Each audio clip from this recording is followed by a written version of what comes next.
This fixes most temporary disconnect loops. 3. Change server region. Very important. In-game, go to Settings, Online, Matchmaking. Switch region, example Europe, Asia. If your default region is unstable, this alone fixes it. Number 4, fix your internet stability. This error happens a lot with unstable connections. Use LAN cable instead of Wi-Fi if possible. Stop downloads, YouTube streams while playing. Avoid mobile hotspot if possible.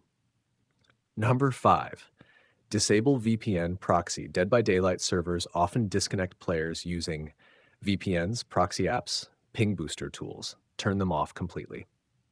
6. Allow the game through firewall. Windows may block server connection. Windows security firewall. Allow Dead by Daylight through both private and public networks.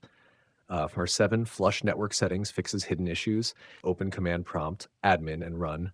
You can see the code in our conversation history. Restart PC after this. Now measure 8, check NAT type.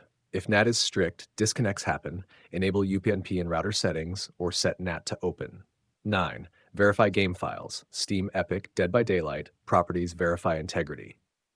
Most common real cause. In most cases, this error comes from unstable Wi-Fi, strict NAT, overloaded server region, VPN, or firewall blocking. Quick fix combo. Try this first. 1. Restart router. 2. Change region. 3. Disable